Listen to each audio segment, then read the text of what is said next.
नमस्कार, हरियाणा न्यूज में आप सभी का स्वागत है और मैं हूं आपके साथ करण खुराना। रुक करेंगे सुपरफास्ट 100 का। प्रधानमंत्री मोदी और अमेरिकी राष्ट्रपति जो बाइडेन के बीच सोमवार को वर्चुअल मीटिंग हुई। बैठक में दोनों ने रूस यूक्रेन युद्ध, कोरोना महामारी समेत तमाम मुद्दों पर चर्चा की।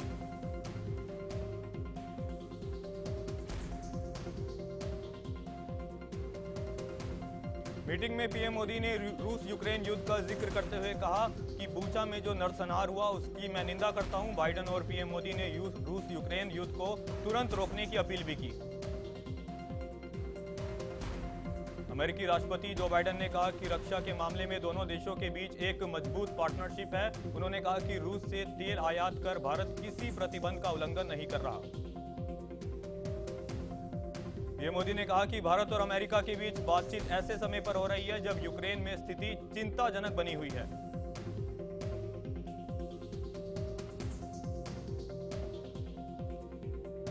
पाकिस्तान के नए प्रधानमंत्री बनते ही शहबाज शरीफ ने पाकिस्तान राग छेड़ दिया है। उन्होंने कहा कि कश्मीर का हल यूएन प्रस्ताव के मुताबिक ही होना चाहिए। शहबाज शरीफ ने पीएम मोदी को संदेश देते हुए कहा कि कश्मीर मुद्दे का समाधान कश्मीरी लोगों की इच्छा के मुताबिक किया जाना चाहिए। उन्होंने कहा कि कूटनीतिक तौर पर पाकिस्तान कश्मीरी लोगों का समर्थन करता रहेगा।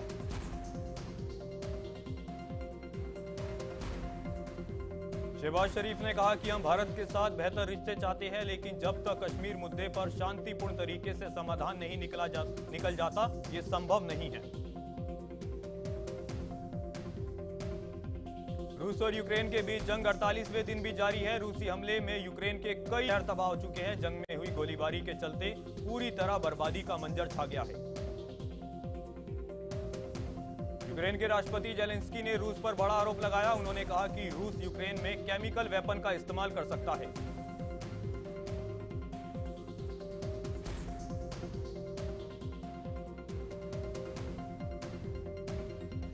यूक्रेन के राष्ट्रपति जेलेंस्की ने पश्चिमी देशों पर निशाना भी साधा। उन्होंने कहा कि हमें हर तरह के हथियारों की जरूरत है, लेकिन पश्चिमी देश हथियारों की सप्लाई करने में देरी कर रहे हैं। रूस के चेचन्या गणराज्य के प्रमुख ने बड़ा दावा किया। उन्होंने कहा कि रूस फिर से कीव पर कब्जा करेगा और उसे हमले में कब्जा कर लेगा।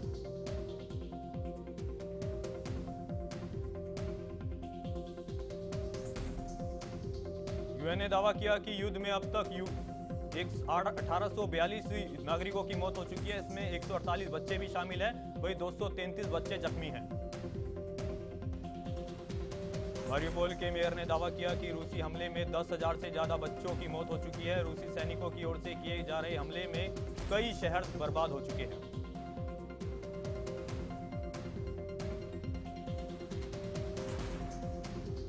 यूपी विधानसभा चुनाव की तरह ही बीजेपी ने एक बार फिर से यूपी विधान परिषद चुनाव में बड़ी जीत हासिल की। बीजेपी को यूपी एमएलसी चुनाव 2022 में बड़ी जीत मिली है।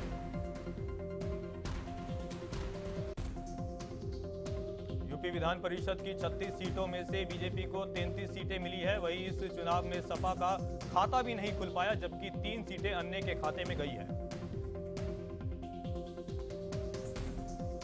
झारखंड के रोपवे हादसे में 46 घंटे बाद रेस्क्यू ऑपरेशन पूरा कर लिया गया है। इस बड़े अभियान के दौरान 47 लोग बचाए गए, वहीं 4 लोगों की मौत भी हो गई।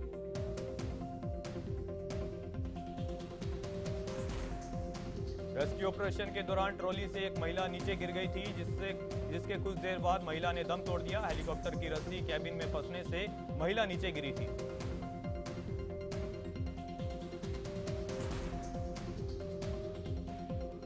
मध्य प्रदेश के खरगोन में आरोपियों के घर पर बुलडोजर चलने को लेकर एआईएमआईएम अध्यक्ष असदुद्दीन ओवैसी ने शिवराज सिंह चौहान पर निशाना साधा। उन्होंने कहा कि कानून ताक पर रखकर गरीबों के घर तोड़े गए। ओवैसी ने कहा कि मध्य प्रदेश में कानून के शासन पर भीड़ तंत्र हावी हो चुका है और शिवराज सिंह चौहान सत्ता के नशे में गरीबों के आशियाने उजाड़ रहे हैं।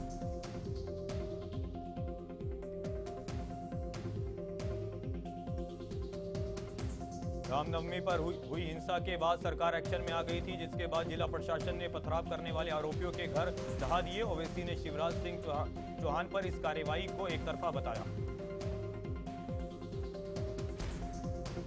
सीबीआई ने बैंक धोखाधड़ी मामले में बड़ी सफलता हासिल की है। दरअसल सीबीआई ने एक बड़ा ऑपरेशन चलाते हुए भगोड़े कारोबारी नीरव मोदी के करीबी सुभाष शंकर को भारत वापस लाने में कामयाबी हासिल की है।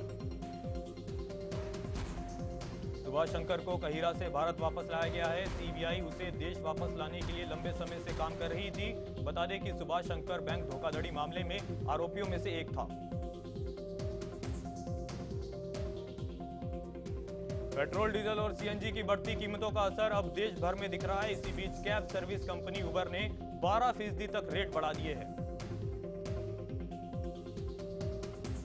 भारत के उबर हेड नीतीश भूषण ने कहा कि कैब ड्राइवर लंबे समय से किराया बढ़ाने की मांग कर रहे थे। ऐसे में हमने अपने ड्राइवरों की मांग को मान लिया। देश में कोरोना के मामलों में गिरावट का सिलसिला लगातार जारी है। पिछले 24 घंटे में कोरोना के 794 नए केस सामने आए हैं।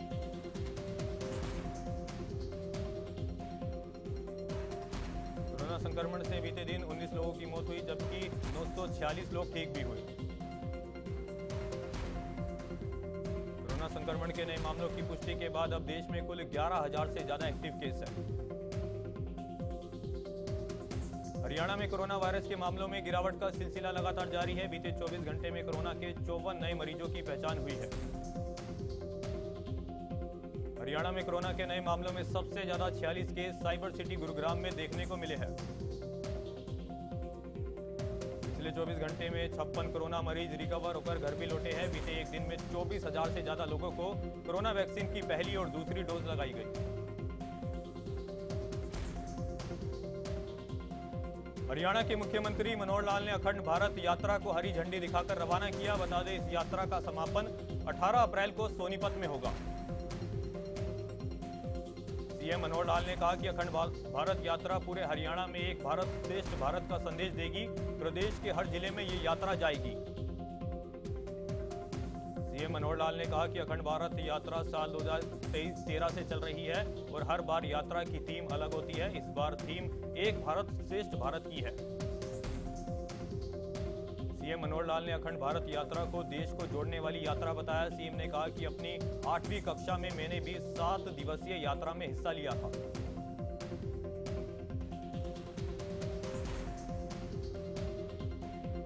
प्रधानमंत्री फसल बीमा योजना से जुड़ी शिकायतों के निवारण के लिए कृषि मंत्री जेपी दलाल ने एक पोर्टल लॉन्च किया, जिसके जरिए किसान कहीं से भी अपनी शिकायत दर्ज करा सकेंगे। शिकायत दर्ज करने के बाद किसान की लड़ाई कृषि विभाग लड़ेगा। इसके लिए कृषि विभाग में ही अलग विंग बनाई गई है, जो फसल बीमा से संबंधित शिकायतों को देखेगी।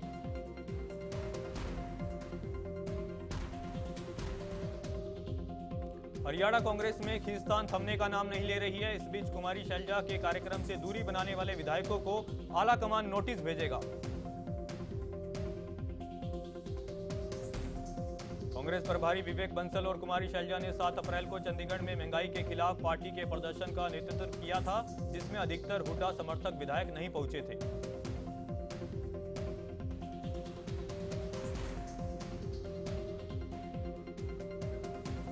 हरियाणा में आने वाले दिनों में बिजली संकट गहरा सकता है, क्योंकि प्रदेश के 3 बिजली पावर प्लांट की 5 यूनिट में दिक्कतें हैं।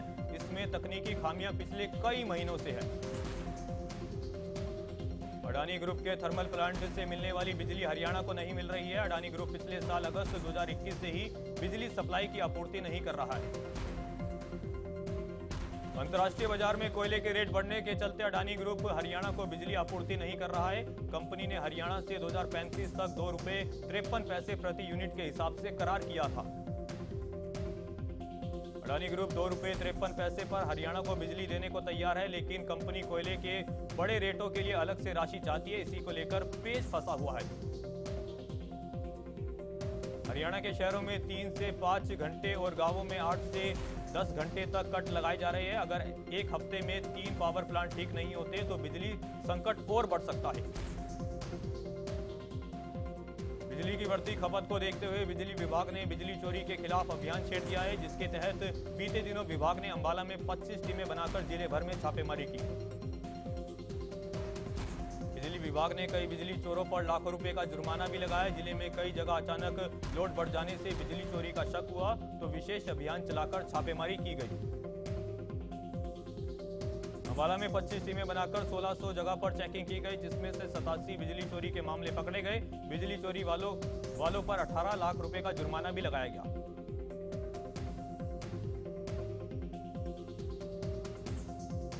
समालखा के गांव मचरौली में ग्रामीणों ने बिजली कट से परेशान होकर पावर हाउस पर ताला लगा दिया और बिजली विभाग के खिलाफ जमकर नारेबाजी की। ग्रामीणों ने आरोप लगाया कि बिजली विभाग फैक्ट्री मालिकों को 24 घंटे लाइट देता है, जबकि गांव में कुल 2 ही घंटे बिजली मिल पा रही है। लोगों ने कहा कि गांव में पावर हाउस लगाने के लिए पंचायत ने करीब 4 एकड़ जमीन दी थी, इसके बावजूद उन्हें बिजली नहीं मिल पा रही।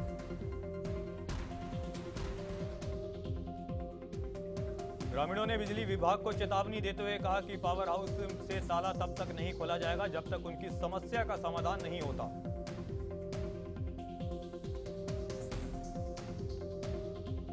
तीन दिन बाद भी जश हत्याकांड की गुत्थी नहीं सुलझ पाई है। आरोपी चाचा, ताई और दादी को आमने सामने बिठाकर पुलिस पूछताछ कर रही है। वही बुधवार को आरोपी चाची की फिर से कोर्ट में पेशी होगी।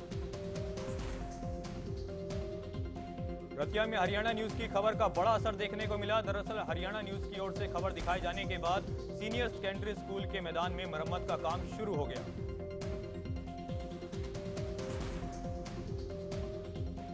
देश में 10 अप्रैल से 18 साल से ज्यादा उम्र के लोगों को कोरोना की बूस्टर डोज लगाने का काम शुरू हो गया है। इसी कड़ी में गुरुग्राम के निजी अस्पतालों में भी 18 से 59 साल तक के लोगों को बूस्टर लगाने का काम शुरू हो गया है।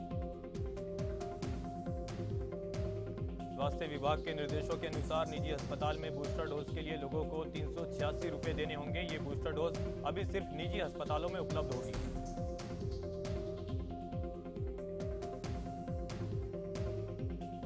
गुरुग्राम में फिलहाल 25 केंद्रों पर लोगों को बूस्टर डोज लगाई जा रही है। हालांकि 60 साल या इससे ऊपर के लोगों को सरकारी केंद्र पर फ्री में बूस्टर डोज लगाई जा रही है।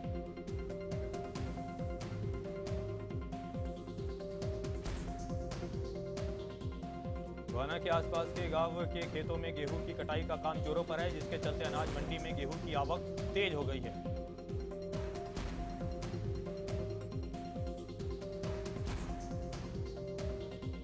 गोहाना की अनाज मंडी में अभी तक 2,10,000 क्विंटल से ज्यादा की गेहूं की सरकारी खरीद शुरू हो चुकी है, लेकिन मंडी में गेहूं के उठान का काम धीमी गति से चल रहा है।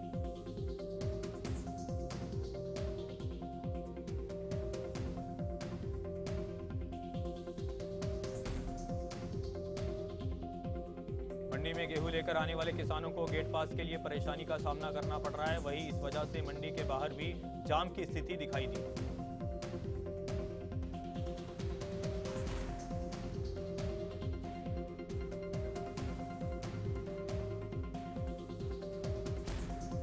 गोहाना अनाज मंडी के सचिव दीपक ने बताया, अब की बार अनाज मंडी में प्राइवेट एजेंसियां भी गेहूं की खरीद कर रही है, लेकिन प्राइवेट एजेंसियों ने अभी तक 1600 क्विंटल गेहूं की खरीद की है।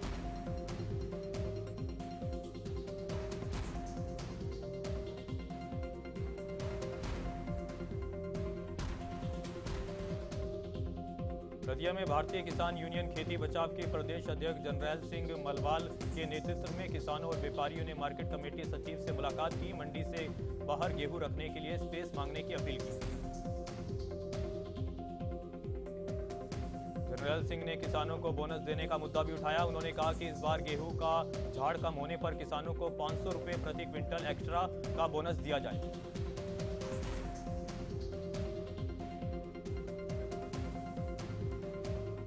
पेट्रोल, डीजल और सीएनजी की बढ़ती कीमतों के बीच सब्जियों के दाम भी आसमान छू रहे हैं। नींबू ने तो आम आदमी के बजट को ही खट्टा कर दिया है।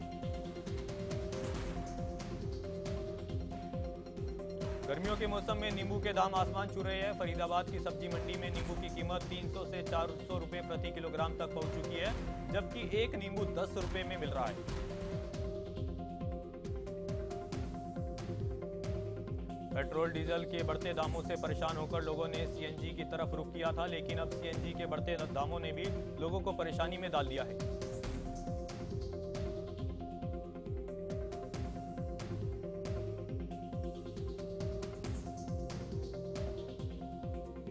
फरीदाबाद में सीएनजी के बढ़ते दामों से वाहन चालक परेशान हैं। वाहन चालकों ने कहा कि ऐसा कोई दिन नहीं जाता जब सीएनजी के दामों में बढ़ोतरी नहीं होती। सीएनजी के दाम बढ़ने से फरीदाबाद में ऑटो चालकों ने किराया बढ़ाने की भी मांग की, जिसका असर आम आदमी की जेब पर पड़ सकता है।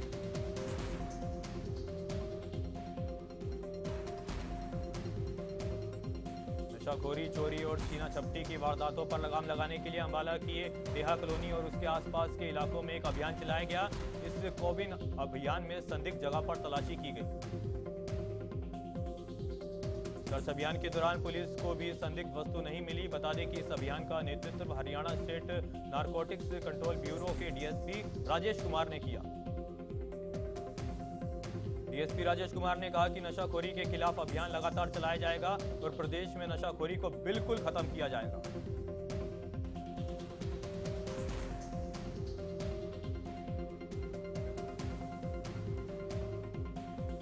स्वास्थ्य विभाग ने आउटसोर्सिंग पर रखे गए 3000 कर्मचारियों को नौकरी से निकाल दिया है। इसमें खानपुर महिला मेडिकल कॉलेज के 700 कर्मचारी भी शामिल हैं। कानपुर मेडिकल कॉलेज से कर्मचारियों को निकालने पर सोनीपत के मिनी सचिवालय पर विरोध प्रदर्शन किया गया और प्रशासन से बहाली की मांग की गई।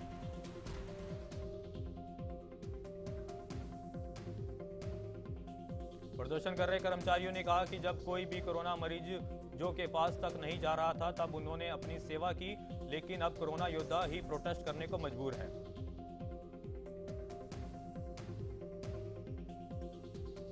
सोना के दो व्यापारियों ने नुनेरा गांव के पूर्व सरपंच और उसके बेटे के खिलाफ धोखाधड़ी से लाखों रुपए की ठगी करने का आरोप लगाया है। व्यापारियों ने आरोप लगाया कि पूर्व सरपंच के बेटों ने उन्हें झांसे में लेकर जमीन दिखाकर लाखों रुपए की रकम ऐंठ ली। व्यापारियों के मुताबिक पैसे मांगने पर पूर्व सरपंच ने उन्हें जान से मारने की धमकी भी दी। फिलहाल पुलिस ने इस मामले में पूर्व सरपंच और उसके बेटों के खिलाफ आपराधिक धाराओं के तहत मामला दर्ज कर लिया है।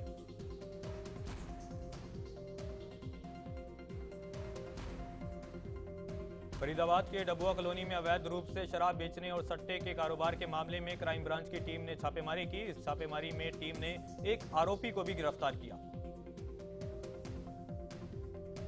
सोनीपत के सादल खुर्द में सड़कों की बुरी हालत के चलते लोगों को परेशानी का सामना करना पड़ रहा है। बता दें कि गांव की सड़कें गड्ढों में तब्दील हो चुकी है।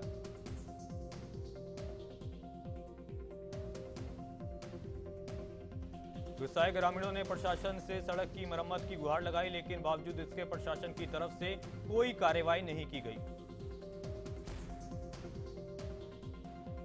फरीदाबाद में एक प्रॉपर्टी डीलर के ऑफिस पर लेनदेन के मामले में दो पक्ष आपस में भिड़ गए। इस लड़ाई में दोनों पक्षों के बीच जमकर लाठी डंडे चले।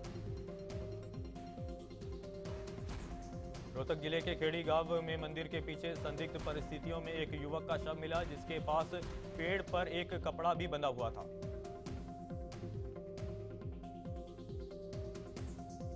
घटना की जानकारी मिलते ही पुलिस और एफएसएल की टीम मौके पर पहुंची। पुलिस ने कहा कि पोस्टमार्टम रिपोर्ट आने के बाद मौत के वास्तविक कारणों का खुलासा हो पाएगा। कैथल की एम्प्लॉइज कॉलोनी में एक व्यक्ति ने खुद की लाइसेंसी रिवॉल्वर से गोली मारकर आत्महत्या कर ली। जानकारी के मुताबिक पिछले काफी दिनों से मानसिक रूप से व्यक्ति परेशान चल रहा था। गोहाना रोहतक बाईपास पर एक कैंटर अचानक पलट गया, जिससे बाइक सड़क पर दोनों तरफ लंबा जाम लग गया। हालांकि हादसे में किसी के हताहत होने की कोई खबर नहीं है।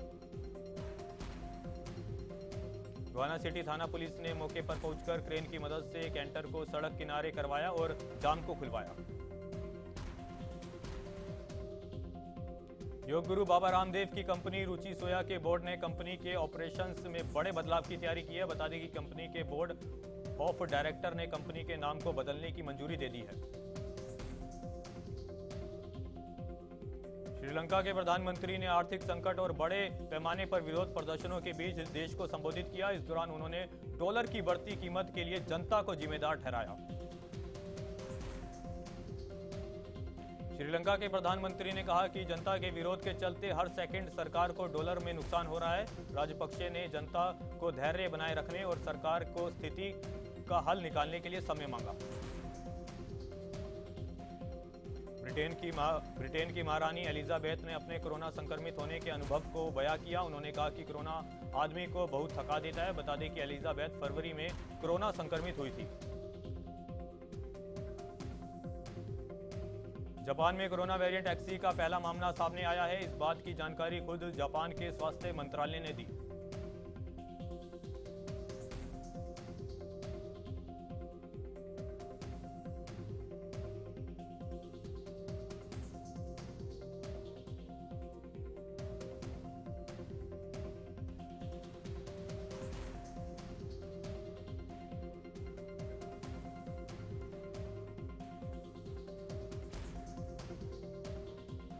चीन के शंघाई में कोरोना की वजह से सबसे सख्त लॉकडाउन लगा है। खाने पीने की चीजें न मिलने से कई लोग एक वक्त खाना खा रहे हैं, जबकि घरों के बाहर सरकार ने बैरिकेडिंग कर दी है। सोमवार को खेले गए आईपीएल के मैच में सनराइजर हैदराबाद ने गुजरात टाइटंस को 8 विकेट से हरा दिया। इसी के साथ सनराइजर हैदराबाद ने आईपीएल में अपनी दूसरी जीत हासिल की।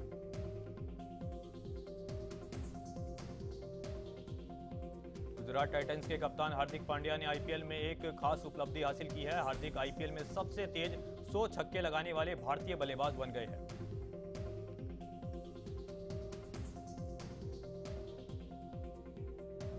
पाकिस्तानी कप्तान Babar Azam ICC player of the month बने। बता दें कि ऑस्ट्रेलिया के खिलाफ शानदार परफॉर्मेंस दिखाने के लिए उन्हें यह खिताब मिला है।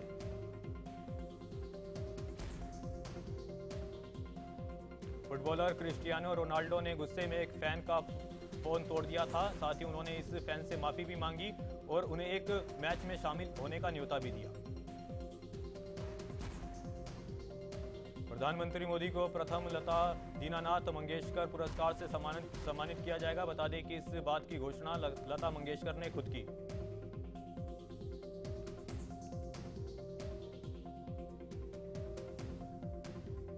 प्रधानमंत्री मोदी को 24 अप्रैल के दिन लता मंगेशकर के पिता मास्टर दीनानाथ मंगेशकर की 80वीं पुण्यतिथि के अवसर पर सम्मानित किया जाएगा। बता दें कि मास्टर दीनानाथ मंगेशकर ने इस पुरस्कार की शुरुआत की है।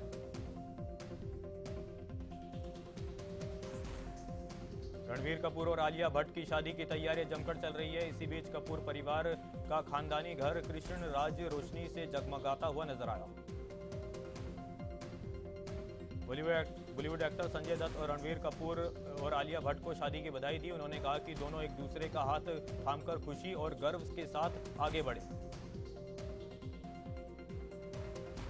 साउथ और नॉर्थ को लेकर छिड़ी बहस के बीच संगीतकार AR रहमान ने एक बार फिर बयान दिया है। उन्होंने कहा कि ये एकजुट होने और मतभेदों को दूर करने का समय है।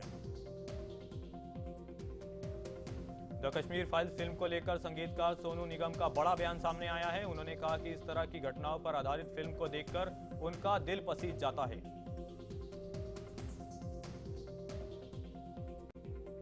मशहूर संगीतकार शंकर महादेवन का पहला breathless Hanuman Chalisa video launch किया। इस वीडियो में शंकर महादेवन बिना रुके एक सांस में हनुमान चालीसा गाते हुए नजर आए।